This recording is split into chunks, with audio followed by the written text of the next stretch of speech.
ඔබටත් ඉන්ධන මත යැපිලා වාහන තදබදේ ඉඳලා වාහන පැදලා වියදම් දරලා මහන්සිද? පොඩි කාලේ ආසාවෙන් නිදහසේ පැදලා ගිහපු බයිසිකලය ගැන මතක් වෙනවද? වෙනසකට හරි බයිසිකලය පදින්න ආපහු මතක් වුණා නම් මෙන්න මේ කියන්න හදන්නේ ලී රාමුවෙන් ලී රෝදයෙන් ආරම්භ වෙලා අද වෙද්දි යකඩ ඇලුමිනියම් ටයිටේනියම් වගේම ඉලෙක්ට්‍රික් වලට වෙනස් වුණු දුප්පතාගේ හිතවතා විදියට හඳුන්වන බයිසිකලයේ නොදන්න ඉතිහාසයේ කතාව ගැන.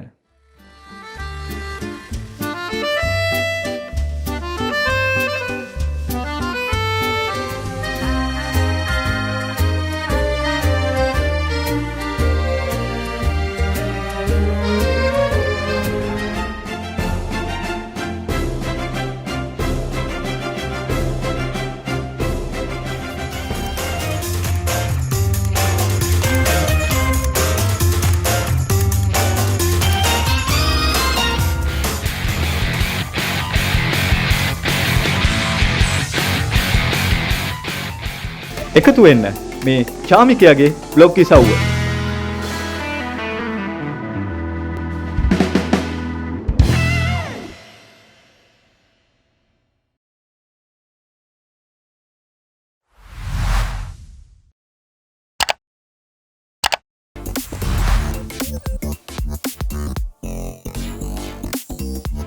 එක්දා 1817 ජර්මන් ජාතික කාල් වොන් ඩාරිස් ලී යොදාගෙන ලී රාමුවකට ලී රෝද දෙකක් සම්බන්ධ කරලා සුක්කානමක් සහිතව යන්ත්‍රයක් සොයාගත්තා.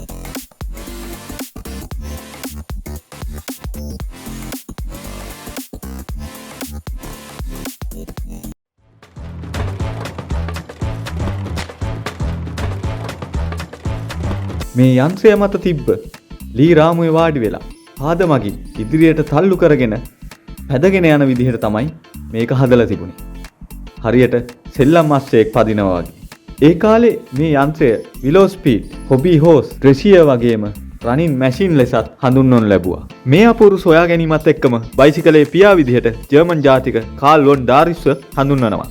1860 දී ප්‍රංශ ජාතික නව නිර්මාණකරුවන් වූ Pierre Lallement, Pierre Michaux හා Ernest Michaux පාපැදිය තවදුරටත් දියුණු කරමින් ඉදිරි රෝදයට පැඩල් සවි කරන ලද boneshakers පාපැදිය ඉදිරිපත් කරනවා.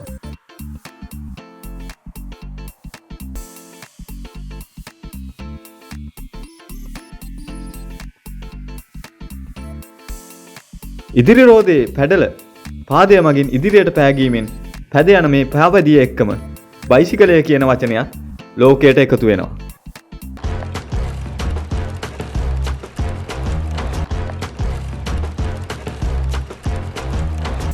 1870 දී ඉංගලන්ත ජාතික ජේම්ස් ස්ටාලි ඉතා විශාල ඉදිරිපස රෝදයක් හා කුඩා රෝදයක් සහිතව වෙනස්ම ආකාරයේ පාපදියක් හඳුන්වලා දුන්නා.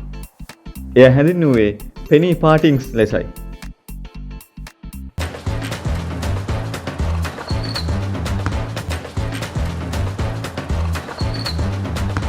අඩි 3කට ආසන්න උසකින් යුතු වුණු ඒ ඉදිරිපස රෝදය සහිත මේ බයිසිකලයට ඒ නම ලැබිලා තිබුණේ එංගලන්තයේ එකල භාවිතා වූ කාසි දෙක ස්වරූපය ගන්න හින්දා.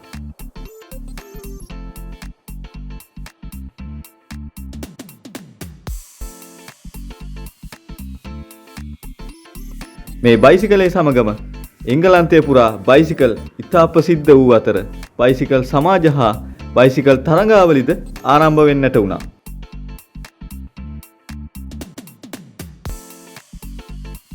වික්ටෝරියානු යුගය මතක් කරන ඒ penny partings බයිසිකලය තවමත් ඉංගලන්තයේ ප්‍රසිද්ධයි. ඒ වගේම ඒ සඳහා වූ බයිසිකල් සමාජත් තවමත් පවතිනවා.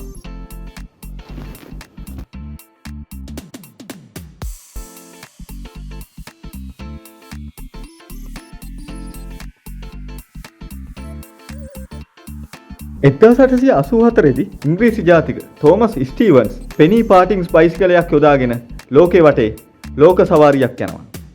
අන්න ඒක බයිසිකලයේ ලෝපුරා ව්‍යාප්තියට තවත් උදව්වක් වෙනවා.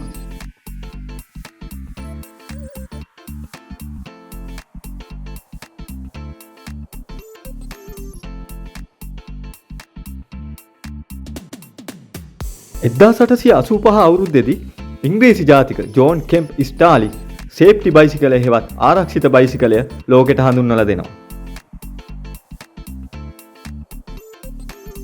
එක සමාන ප්‍රමාණයේ රෝද දෙකක් යොදාගෙන පිටුපස රෝදය හා පැඩලය චේන් එකක් මගින් සම්බන්ධ කරමින් ඉදිරිපස රෝදයට බ්‍රේක් ලබා දීමට ලීවරයක්ද නිර්මාණය කරමින් නිපදවලා තිබ්බ මේ සේෆ්ටි බයිසිකලය ලොව පුරා ඉතාමත් ජනප්‍රිය වුණා. ප්‍රමාණයෙන් කුඩා වීම නිසාත් පැද යාමට ඇති ඉතා පහසුවත් එක්කම එය වර්තමානයේ අපි දකින පාපැදියේ ආරම්භය විදිහට හඳුන්වන්න පුළුවන්.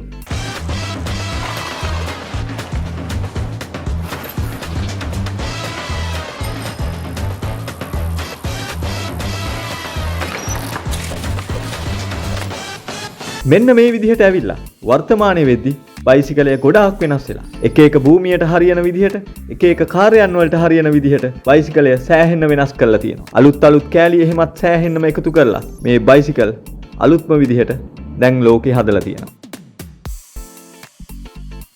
1950 දශකයේදී පාපැදියේ ජනප්‍රියතාවය ගොඩක් දුරට අඩු වුණා. ඒ වාහන පැමිණීමත් එක්ක. ඒත් මේ වෙද්දි ලෝකයේ බොහෝ රටවල් නැවත බයිසිකලය පාවිච්චියට යොදා ගන්නවා. පරිසර හිතකාමී මෙන්ම ශරීර සෞඛ්‍යයට ව්‍යායාමයක් වීමත් ආර්ථික වශයෙන් ලාභදායී වීමත් නිසා බයිසිකලය නැවතත් ලෝකය පුරා ජනප්‍රියතාවයට පත් වෙලා තියෙනවා. තව දෙයක් කියන්න තියෙනවා. බයිසිකලයට වෙනම දිනයකුත් නම් කරලා තියෙනවා. ඒ ජුනි මාසේ 3 වෙනිදා ලෝක පාපැදි දිනය විදිහට ගොඩක් රටවල් ඒ දිනය සමරනවා. බයිසිකලය ගැන දැනගෙන හිටියට වඩා අලුතින් යමක් ඉගෙන ගන්න ඇති කියලා මං හිතනවා. මේ වගේ අලුත් තොරතුරු දැනගන්න subscribe කරන්න අමතක කරන්නත් එපා. මේ චාමිකයාගේ බ්ලොග් ඉසව්ව.